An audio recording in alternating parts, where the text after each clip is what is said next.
A special meeting here. I believe it's 6 o'clock or just a couple minutes past that, 6:01. Ada, can you take the roll call there for us? Mr. Nielsen, Here. Mr. Rader, Here. Mrs. Contreras, Here. Mrs. Reyes, Here. Mrs. Soshanek, Here.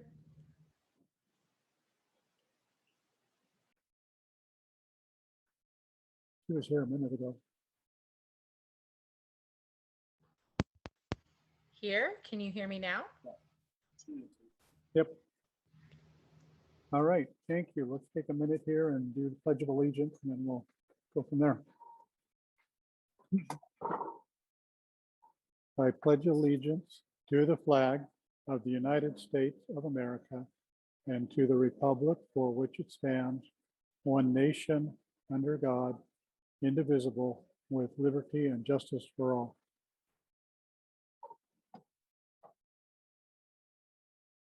And we'll take just a moment here for a moment of silence.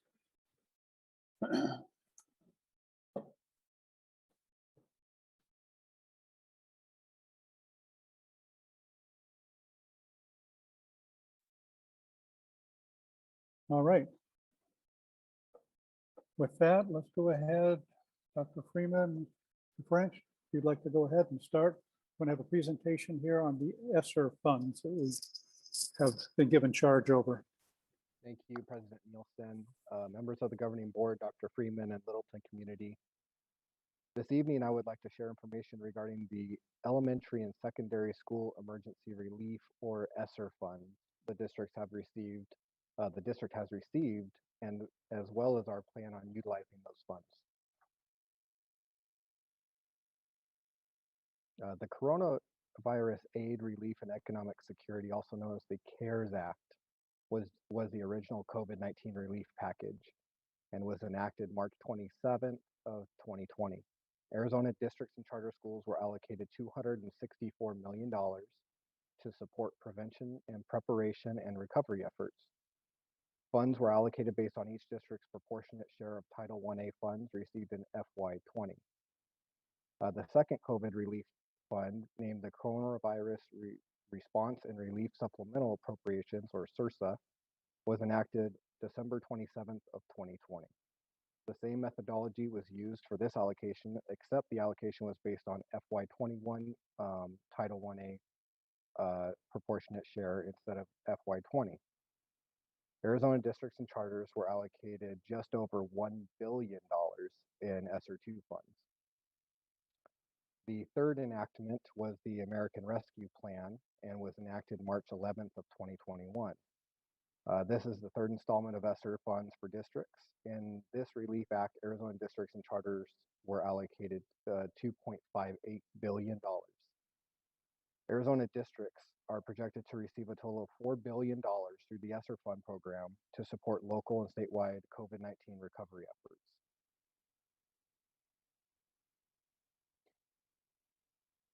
Although all the Esser funds are allocated under the Education Stabilization Fund, each fund had a different obligation period. This allows for Littleton to strategically plan for the funds all the way to fiscal year 24. On this slide, you can see the allocations Littleton has received from the three relief acts. The Esser 1 award was $961,000, or $0.96 million. The funds can be obligated up to September 30th of 2020. Esser 2 is approximately 4 times the size of Esser 1, and it is estimated that Esser 3 will be 2.3 times the size of Esser 2. The district received $3.95 million in Esser 2, and it's projected to receive $9.09 million in Esser 3 dollars. With each additional award of funds, the obligation period was extended by 1 year by the federal government. We do not have an exact allocation on Esser 3 as of this presentation, but 2.3 times is the best estimate we have received from the Arizona Association of School Business Officials and the Arizona School Board Association. With that being said, we have left some flexibility in the Esser 3 budget to account for a small change in allocation. Littleton is expected to receive just over $14 million in total from these three COVID relief funds.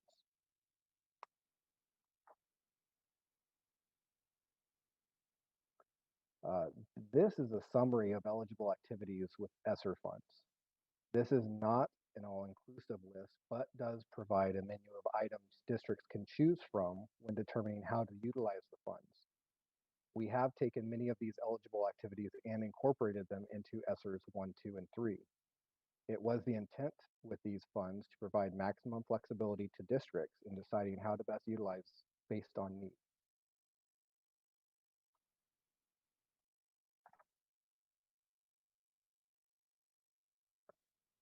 I would now like to provide more specific information as to how we have spent and plan on spending Esser funds.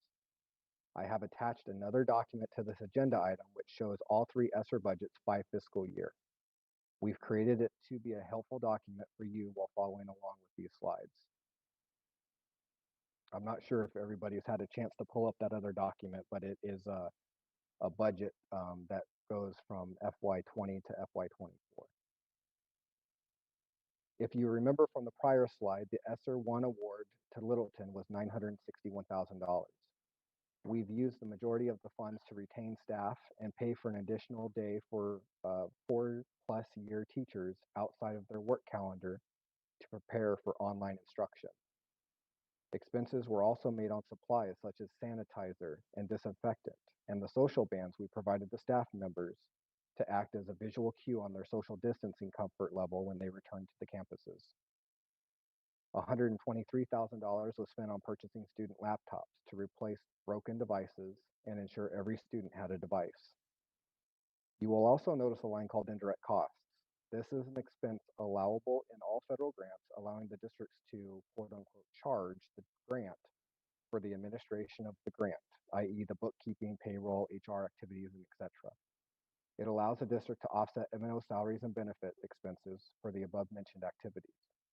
The indirect cost rate for Esser 1 was 5.22%. This is the rate the district was able to charge all grants during fiscal year 20.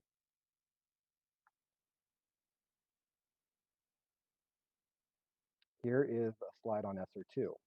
You will notice we budgeted Esser 2 funds into 2 fiscal years, FY22, which is next year, and FY23, with the majority being spent in FY22. Even though ADE provided the allocation of funds to the district statewide, we are required to submit our application and budget through the grants management portal at the Arizona Department of Education.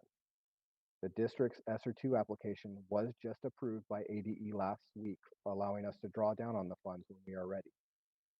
The district has budgeted approximately $2.47 million in FY22 on salaries and benefits, which include the retention stipend that was board approved at our last meeting and a summer school program.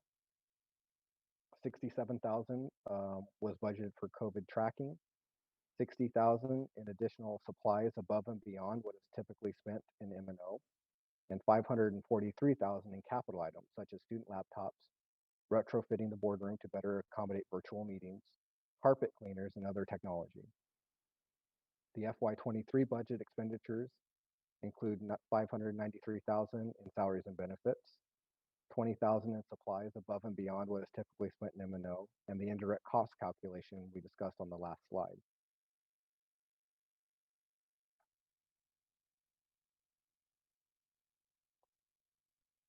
As I had mentioned earlier, the Esser 3 allocation is just an approximation right now until the actual allocation is released by the Arizona Department of Education. The district has built this budget and all Esser budgets in a way that allows us to phase expenses back into M&O over the fiscal years. You will notice that we have budgeted for 10 additional teachers and 3 social worker positions in FY22 and phased it down to 4 teachers and 1 social worker in FY24. During this phase down, we will be moving positions back into M&O gradually. We are also budgeting for after school and small group instruction programs all 3 years. You'll also notice the budget includes money all 3 years for marketing and a one-time project which would allow the district to digitize our student records in FY22. When looking at the supply line, you will notice all 3 years have money for sanitizer, disinfectant, PPE, as well as supplies for the after-school program we just mentioned. Looking at capital lines, we have identified good use of one-time funds. The budgeted items again include student laptops all 3 years, while adding additional money to assist with school signature programs, white fleet vehicles, and ionization. We have placed ionization in this budget as a contingency if the bond does not pass. If it does pass, ionization can be removed and the funds utilized elsewhere.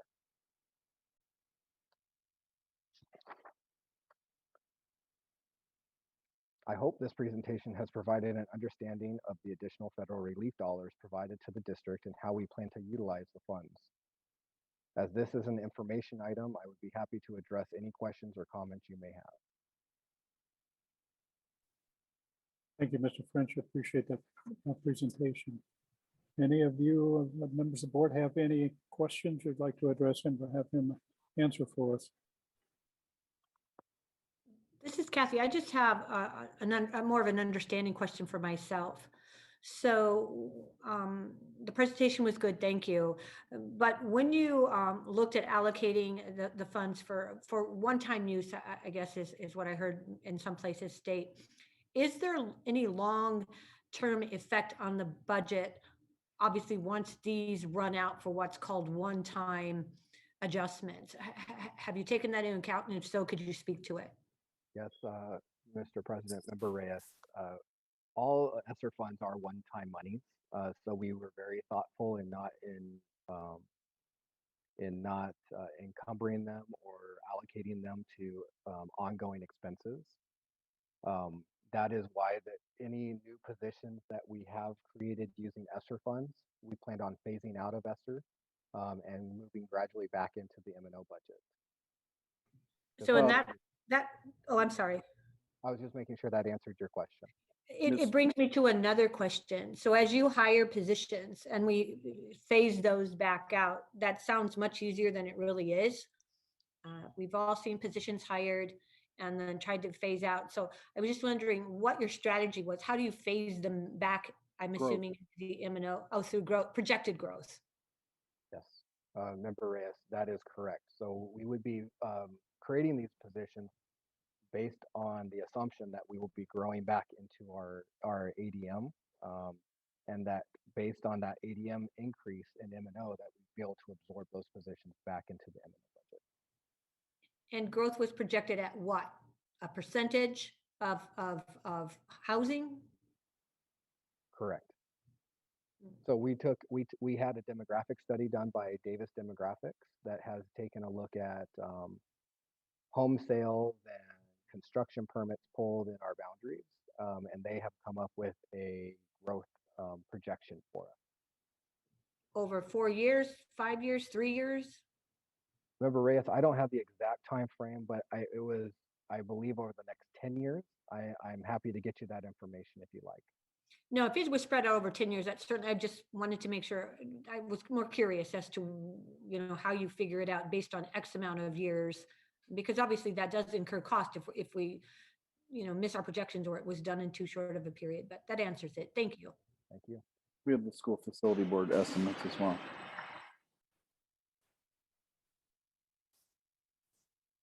Any others that have any questions there? Mr. President, this is Mr. Rader. Please, Sean, go ahead. Thank you. I guess, Mr. French, kind of along Ms. Reyes's questions, the 28 positions retained, would those have been eliminated due to loss in M&O if not for the Esser funds? Am I understanding that correctly? Mr. President, Member Rader, what we had done there was back in January, we had done a presentation on the governor's enrollment stability grant that was supposed to hold districts harmless to 98% of their enrollment from FY20. That grant, we had put salaries into, assuming that we were going to be held harmless to that level. That grant had, I believe, $370 million that was going to be allocated to districts throughout the state and came up $250 million short. So we did not receive the funds that we were we had budgeted on for those positions. And so those positions were put into Esser as retention to allow us M&O to stabilize, and so we could put them back in on a gradual basis. Thank you very much for that explanation. And then I don't know if it's also time for comments as well, but just I really appreciate the focus on one-time investments in technology. Hopefully, I saw laptops were in there, certainly supportive of this, and maybe echoing a comment I made during the bond discussions is I'd love to see some additional technology for our teachers to also ease their ability to transition back and forth, if necessary, from in-person to hybrid to maybe both at the same time. So I don't know if that's additional microphones or cameras in the classroom, because hopefully, while this was an unfortunate situation, what we've all experienced over the last year and a half, there might be some lasting lessons that we can learn and incorporate moving forward, and making sure that our teachers and staff have the tools that they need, so that if they have students out due to COVID or due to illness, maybe there's still ability for them to continue to learn virtually. Also, maybe opportunities for group teach. I know this was talked about a little bit very early on, but for example, if one classroom is the teacher is out for an extended period of time during COVID, being able to tap into expertise from teachers around the district, again, leveraging potential technology so that lessons can be streamed easily or recorded online or whatever that looks like. I'll leave that to the experts, but that was just one of the thoughts that I had as I was kind of thinking about that technology investment. Yeah, Member Rader, thank you for the comment. What this does by purchasing student laptops out of the Esser Funds actually does free up some money that we had earmarked out of our capital funds for technology that we would be able to use for items such as that. Mr. President. Mr. President, members of the board, you know what I think is important is the one-time Esser Funds priority for us is programs for kids to help learning and to try to recover some of the opportunity gap that kids may have missed through remote learning. And so any place where we can take additional funds to backfill that gap, you know, whether it's summer school, after school, or even having people do home visits. So we would rather spend some of our resources that are dedicated to capital on capital, but we don't want to have the fact that we ran out of capital keep us from having those programs. So for instance, the bond can only buy capital. Esser can buy either capital or pay teachers. So the capital override can only buy capital. The Esser can buy capital or pay teachers. So what we'd like to do is, and what Mr. French and I have been working on, is looking at all of the funds available to the district. So tonight we're talking about Esser, but we have all of the other title grants. We have the governor's grant, which Mr. French talked about, which really is in the rear view mirror at this time, but blending funds, as Ms. Reyes brought up, offsetting some things that would have been M&O expenses and growing our way back out of the offset because it's a one-time offset. Looking at capital override, knowing that our M&O override is going down, and if the governor's proposal on remote learning stays through the legislature, that we'll have nearly a 5% penalty in our base. So we're bringing one set of funds to the board tonight to show you how that lays out, but it really is part of a whole fabric of funding, and all of those components have different rules that go with them, which of course we follow to the letter of the law, because all of them are going to be audited, and all of those expenses will be reported back to you. But we're trying to be as responsible for the things that are essential priorities where we have these funds. So this is a look forward. We, as you can see from the chart Mr. French prepared, going into fiscal 22, 23, and 24, we'll have a lot more information to report back to you and to the community as these things roll out, and continue to get your feedback on how things are working and what the spending priorities should be going forward. This really is a first step for us to let you know where we're at and what we're thinking, and to get your input. So it's a work in progress, but it's also one component of multiple sources of funding and programs. I don't know that that was particularly a question, but I think it was important to keep in mind. Thank you, Dr. Freeman. Any others? Mr. French, I'll just throw one at you here. Flexibility of this thing. I don't know, sanitizers and disinfectants for supplies. Suppose by 2023, we don't need the disinfectants and the PPEs. That $20,000 could be used other places are flexible enough to move up or down in one of those other categories. Yes, Mr. President, that it is a very flexible program, and if we determine that those supplies are no longer needed, that money can be utilized elsewhere. The other question I had was summer school. So it's set for 2022. Does that fit into the one June, July, and August ahead of us right now, or is that the year after? Or both? Mr. President, as of right now, that money is earmarked for the summer school coming up in June, this June. Okay. And I think the other one, just keying off what Mr. Rader said there about having other, capabilities. I was looking at maybe substitute teachers. I don't know if there's a class that doesn't have a teacher in there with the electronics or whatever it might be. Could that be set up so the class where the teacher's not there, you'd still need somebody in there to watch them or something, but maybe that could be done online or something along that way. I mean, that's just another thought in the line. That's all I've got there. Any of the rest of you have anything else there?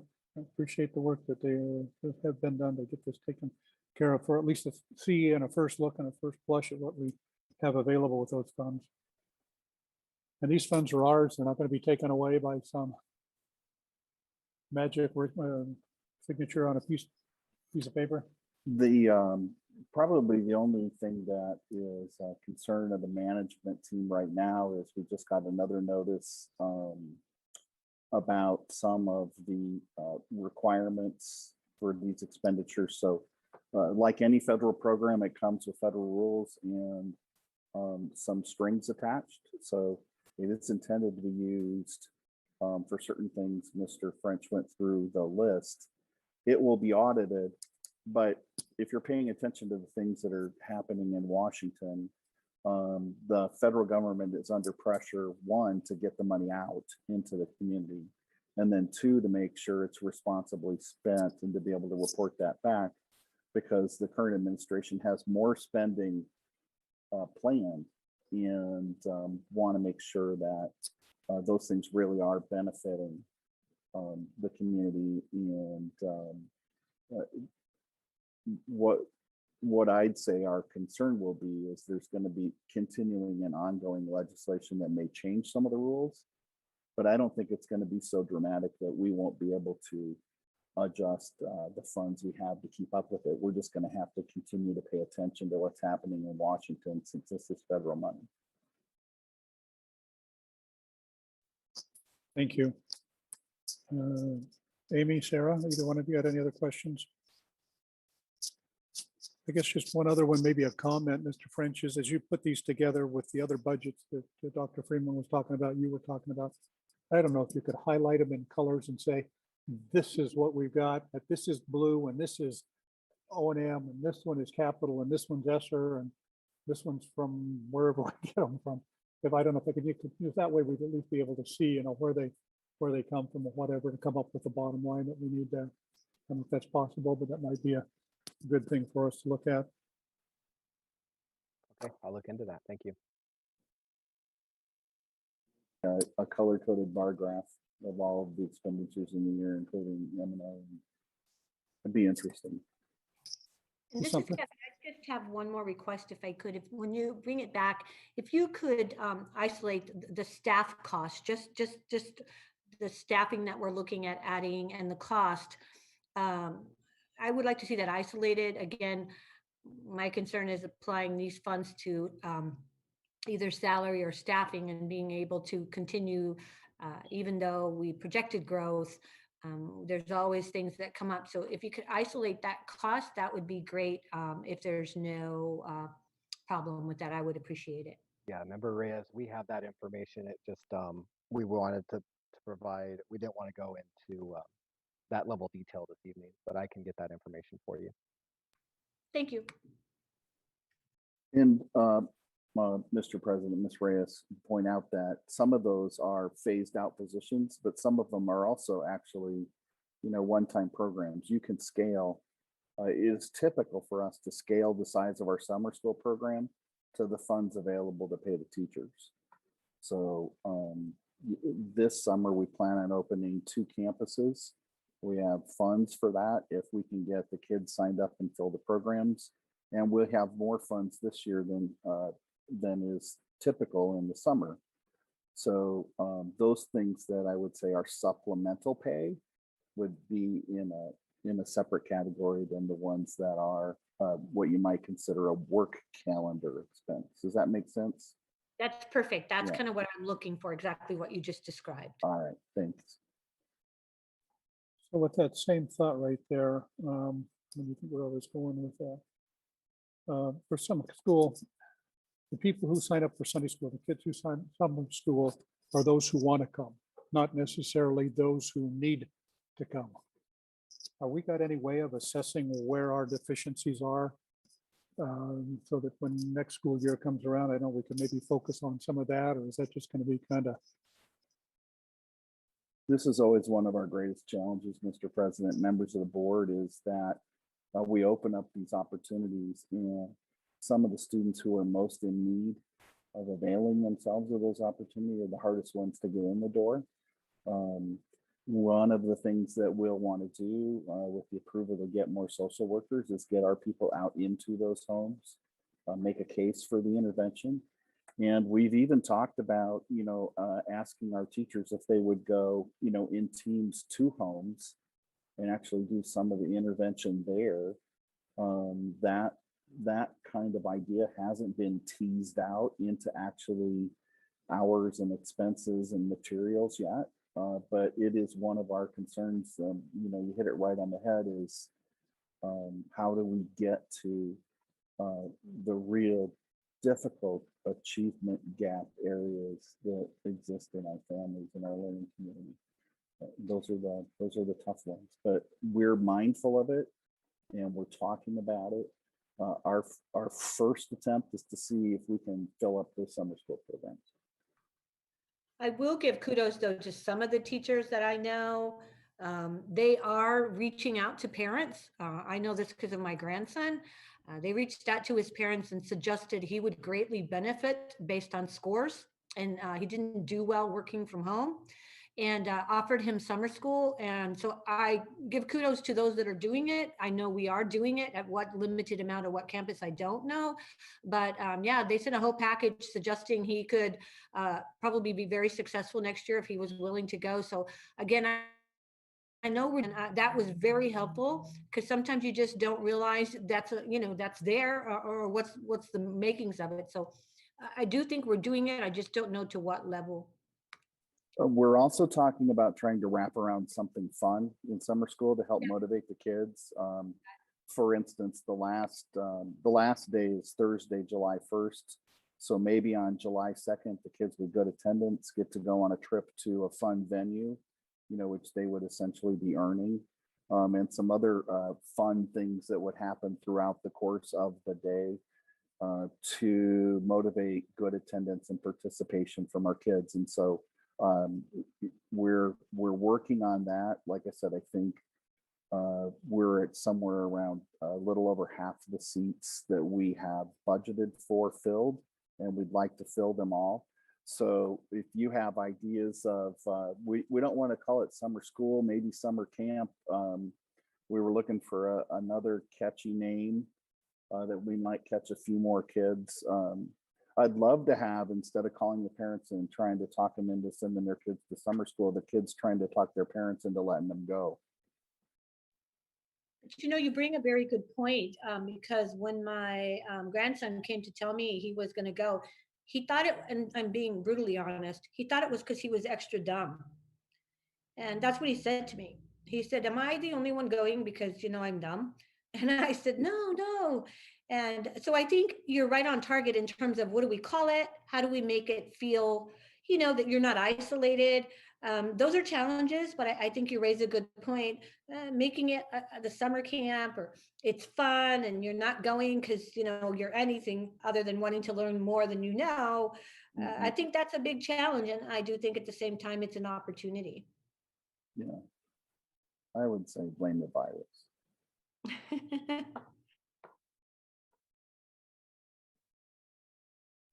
All right, if there's no other discussion with that, we have two other things we'd like to cover tonight. All right, moving to item number 6. So this has to do with boards, particularly governing boards, and just some of the things, the goals that we've set up. I mean, Ada has prepared some of the summary things to send out on each one of the goals. I'd like to go over just a couple of things, and we can go to number 7 here, talks about goals specifically. But just as a reminder of these different types of characteristics of an effective board. Yeah, there's 5 of them, and each one of them have a couple of subcategories in them right there. I don't know if you can open that one up there. Oops, not that one, is it? Yeah,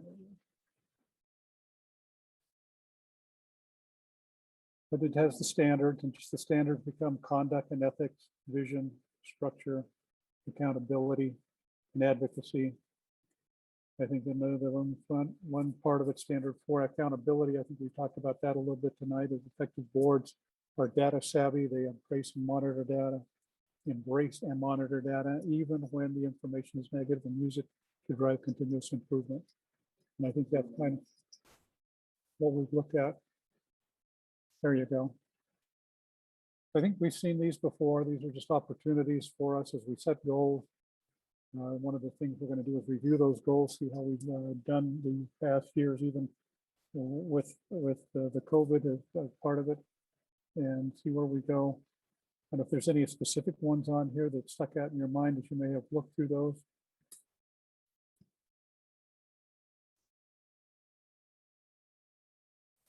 I think under the structure there, effective school boards are accountable, driven, spending less time on operational issues and more time focused on policies to improve student achievement.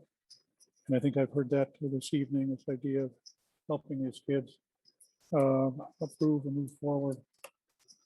I've had the opportunity the last week to visit with Patty's youngest son, who is in Georgia. And he's a 25-year-old man who's got 116 hours of university credit, and he still doesn't know what he wants to do. So we've been right in the middle of it with him, and he's just trying to, he's been to 5 different schools, a little bit of credit here, a little bit of credit there. And I think it's more important, just he needs some help in deciding what he wants, but he's got to decide what he wants as well. But I think we at the same time need to look and see what we can continue to do to help these kids to, face the future. They're the ones that are going to be out there. I walked through the airport in Nashville yesterday, and I don't know if I want some of those kids that I saw in there leading us in the future.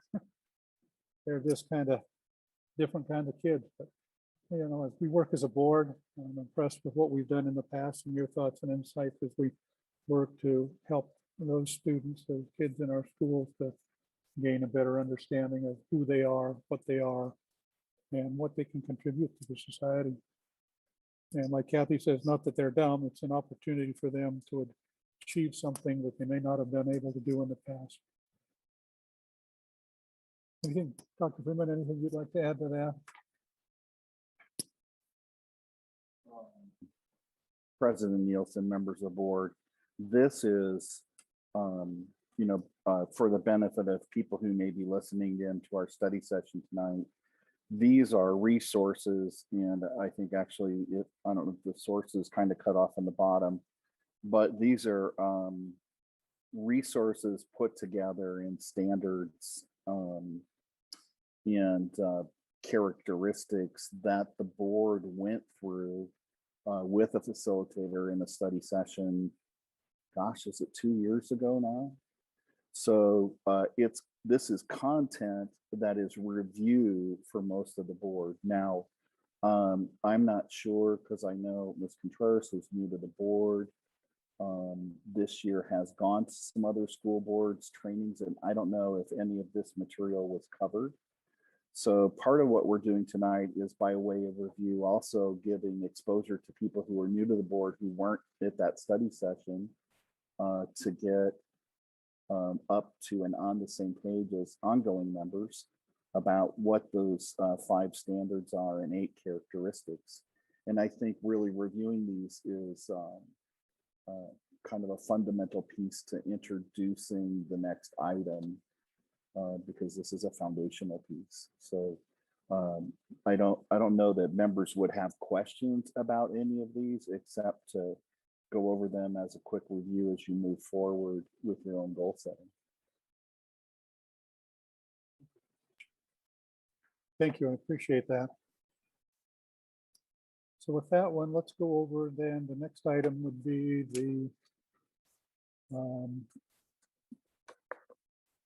the goals, progress for the past year.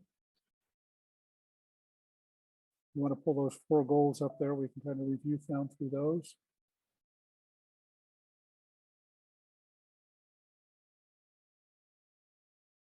All right, so the first goal, we decided that on a biannual basis, that we would have do the self-evaluation tool and see from that where we need some assistance, where we're doing good, and some other things like that.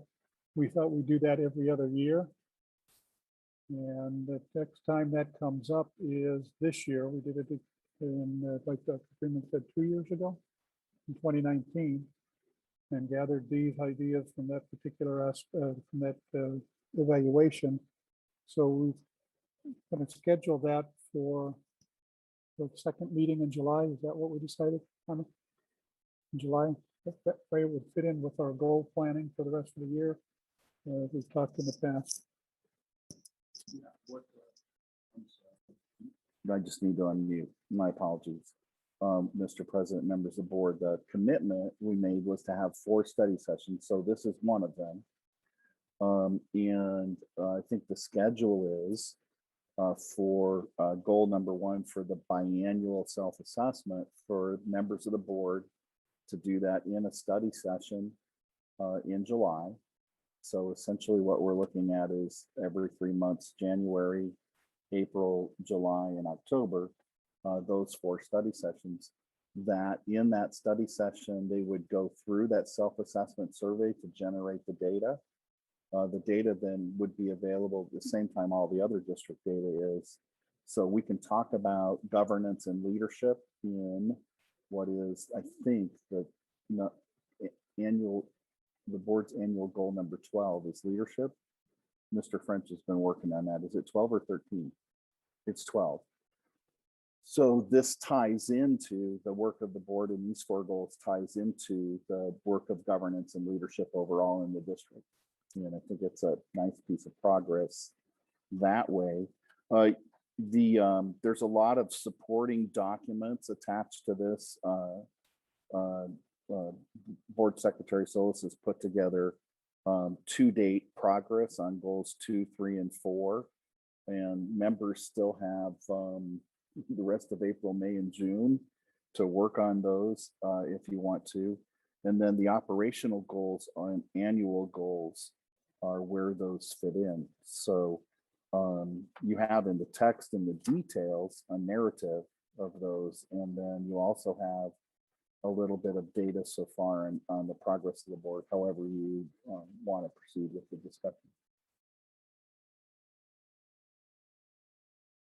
Thank you. Appreciate that.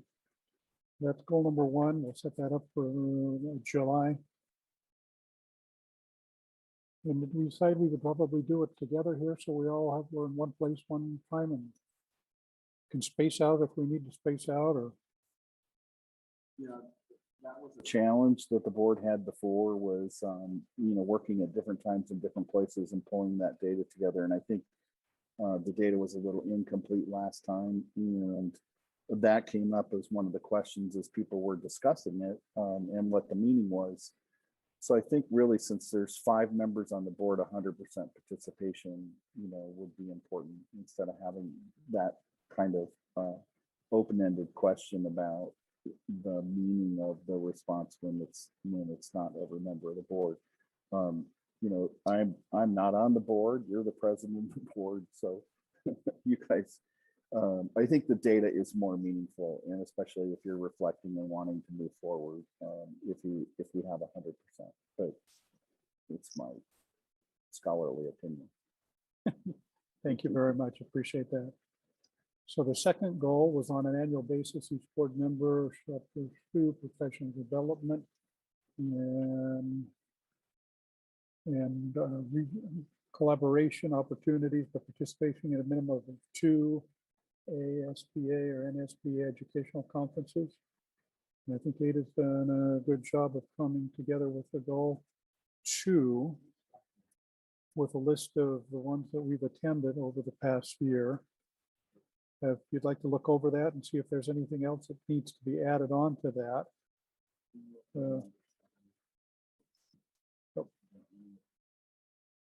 Hang on just a minute, we'll open that up. Is that the one you want? Yeah, Mr. Nielsen, I asked the tech team to open that document up. This kind of ties the last 2 pieces together. The board wrote these goals and considered some of their self-assessment survey results in doing it. These were the questions that they wanted to address in their ratings. Carrying out annual assessments of their own performance and setting goals for improvement were 2 of the self-assessment reflection questions. And that resulted in the board's commitment on a biannual basis to do this, to improve your own rating of your performance on those 2 items. And so if you scroll down, what we did based on the dialogue with the board, the last time they got together to talk about this, is looked at the self-assessment items. So does the board collaborate with colleagues? Does the board pursue professional development? Were areas where you wanted your score to be higher in your self-assessment, and then wrote the goal on an annual basis, pursue professional development.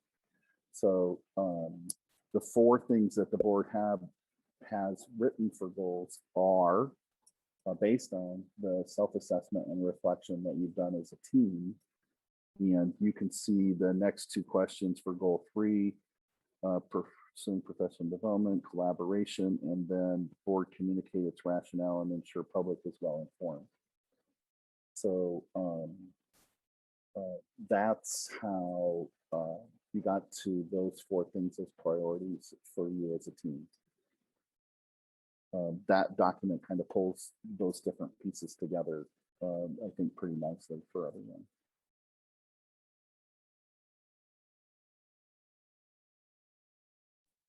Thank you. And then Ada has done, to the best of her ability, pulled goal 2 together in the annual professional development and tried to list those. If you'd like to look over that and get with her, if there's anything that needs to be added on that, or added onto that. And then on goal number 3, the same type of thing. Quarterly basis, the board shall hold a study session or special meeting for comprehensive discussion. And we have done that. As Dr. Freeman said, this is the 2nd one this year. And we'll have 2 more for the year. So that takes care of that aspect of it.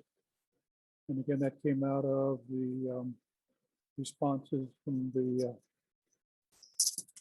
self-evaluation we had. And then the goal number 4, on a quarterly basis, board members shall participate in addition to the board meetings, a minimum of 2 school or district events to interact with the community, build rapport with teachers.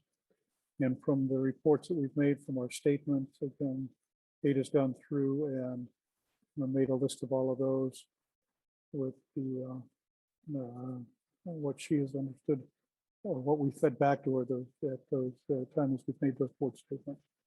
So if there's anything else in there that would be helpful or that she may have overlooked, again, please get with her and let's clear that up. So with those thoughts, I don't know if there's any more discussion other than if you'd like to look over those and just see what you need to do to update any of that information, that would be helpful. Any other comments or discussion? No, I just need to look over it and think about it before I make my comments and send it back. Thank you, Kevin. If not, that's the only other item we have on there, Dr. Freeman. Is there anything else that you like to mention or bring up here at this time? Mr. No. President, may I make just a quick comment? I don't want to belabor it as we try to wrap up here, but certainly echo what Kathy was saying about thinking about it a little bit. And what I would say is I do feel like just as overall, just as the last couple of years have unfolded, we haven't been able to do our normal monitoring report. And it's been, of course, 2 years since our last board assessment. So it does feel like I'm hungry for a little bit more data too, as we think about where we'd like to focus as a board. So certainly looking forward to maybe that July meeting. And are we conducting our parent and teacher assessment for perceiver data this year?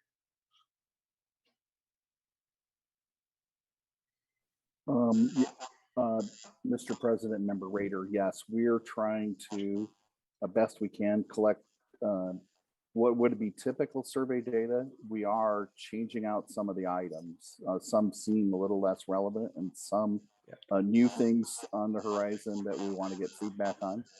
So we've done a lot of surveying this year. Some of it would compare to prior years and some will be new and novel, and we'll be putting all that together. And I think we feel the same way.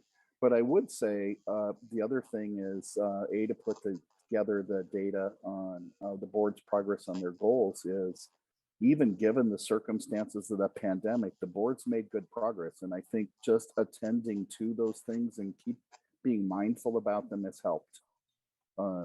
Some of it, I think, too, members may have been doing that, but not reporting it back, in a way that we could track. And so people have been good about letting Ms. Sillis know what was going on. And I think that's been helpful. Just keeping those 4 things in the forefront, I think, has helped make the board more effective. But I kind of anticipated when she went to pull that out, having a lot of holes, but actually there's good data in there. And given the circumstances, I think, not bad at all. I mean, that's really good to hear. And I think to your point, I think these goals have been an effective start for the board, thinking about where we were a couple of years ago, really without many goals. So definitely appreciate Ada tracking all of that and the work of staff. What I will say as well, just kind of circling back to that data point, I guess it's been 2 or 3 years ago, we actually did some impromptu in-person assessment at a staff meeting. Each of the board members went and met with our teachers at a different school and kind of directly collected their thoughts.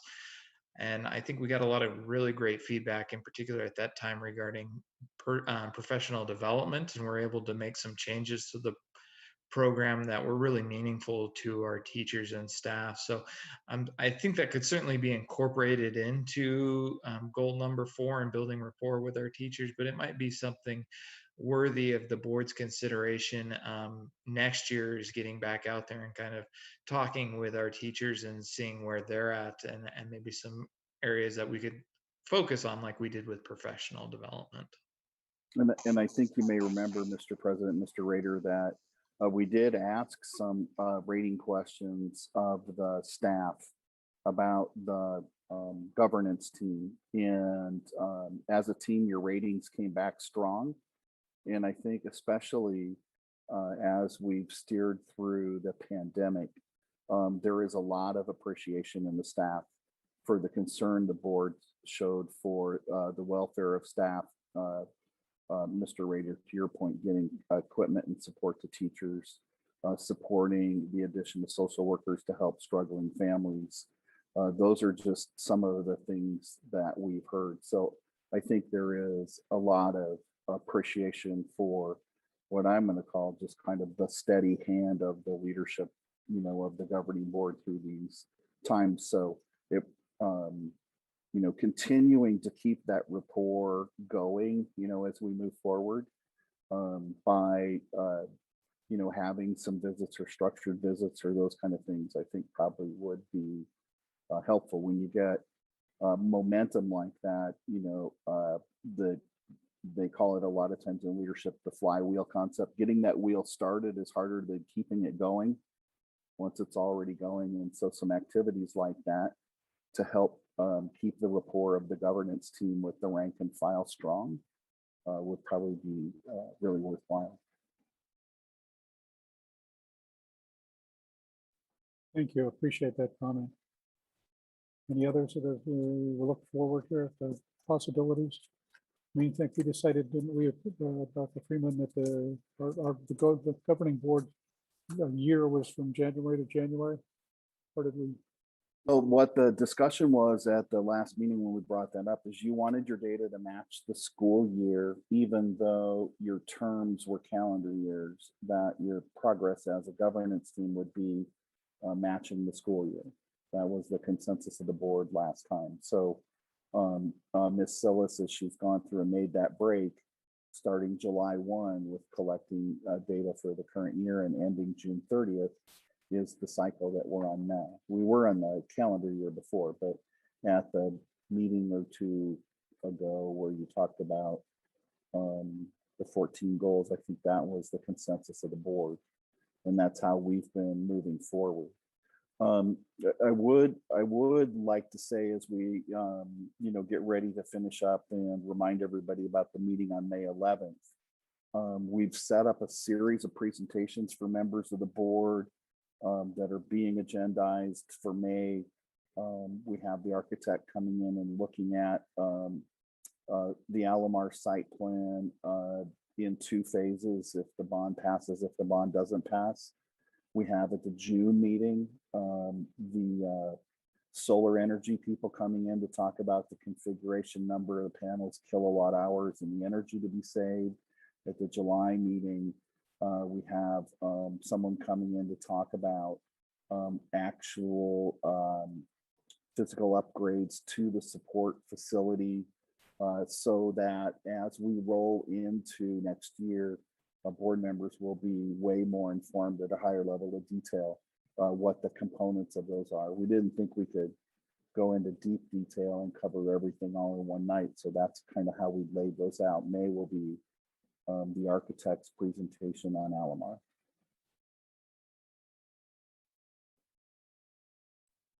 I don't have anything else. I don't have anything else. All right, do we need the rest of any other additional comments you'd like to make? If not, the next meeting, as Dr. Freeman said, would be on May the 11th. And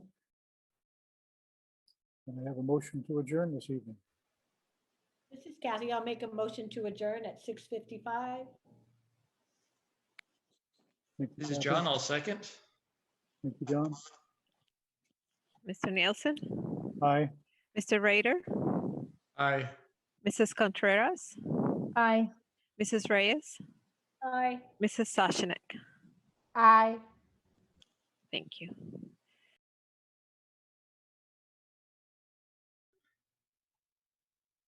Have a good night. Thank you, everybody. Good night. Thank you.